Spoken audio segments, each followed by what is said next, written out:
Citizens have lost trust in their government. Frank Donga. Oscar Prado local whiskey. Over. Do you read me? Come in, please. Copy. Sherry Mango Papa Wemba. Copy. I want to confirm information about this some newspaper. They say that repentant subjects, they're about to be released into the society. Nigerian actor and comedian Frank Donga has spoken on the sudden discovery of COVID-19 palliatives in some states in the Federation. While condemning violence, Donga stated that looting and vandalization of properties is happening because the citizens of Nigeria have lost trust in their government due to their inconsistency. The simultaneous discovery of COVID-19 palliative stored in different warehouses, it's pretty sad, disheartening. One would wonder why such relief materials that are supposed to have been distributed a long time ago are just being discovered now. Nevertheless, that doesn't make it right that people would violently invade storage facilities, because a lot of things will now start happening in the process, and that is what we are witnessing. You know, in fact, some people's personal storages are being vandalized, and I would implore everybody that has somebody who is planning to or who is currently trying to invade places to bust out COVID-19 palliatives or bust out things in the name of COVID-19 palliatives. Let's pause and think. So it's not to justify, we're not going to justify looting.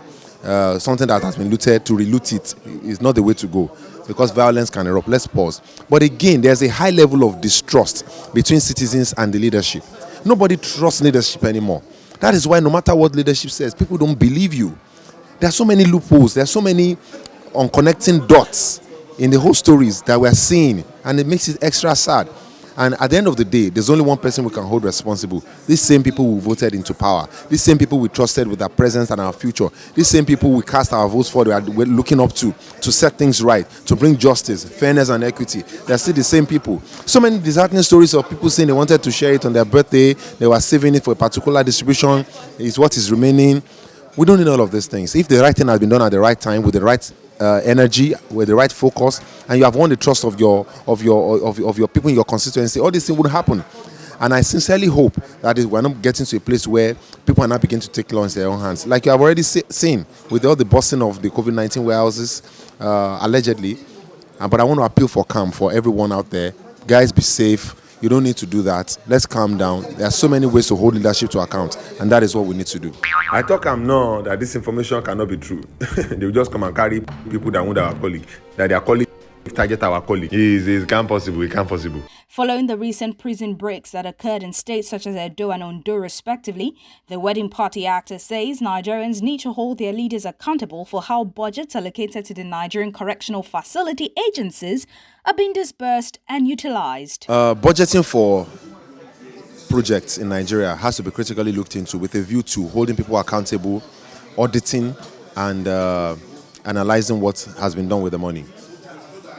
Nigerian Prison Service is the supervising body in charge of all correctional facilities in Nigeria. Between 2015 and 2016, the budget was increased from a mere 4 billion naira to about 6 billion, subsequently in each year.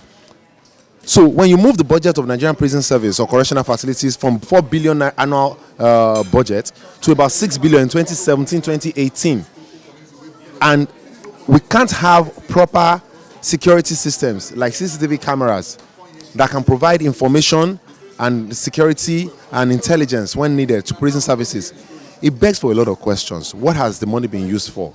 Because we have seen videos and pictures from media outlets that went to interview people in prison services.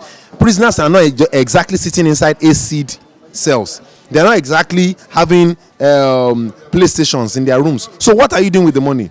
It's just salaries. We need to hold the leadership of every institution in the country accountable. In 2016 and 17, Nigerian Prison Service procured 245 vehicles. By the way, there are just about 240 prisons in Nigeria. So when you spread 6 billion naira over 240 correctional facilities or prisons, what exactly are we spending money on? If improvement of life and facility for prisoners and CCTV cameras are not in place, if we had CCTV cameras in place, all these arguments would be necessary.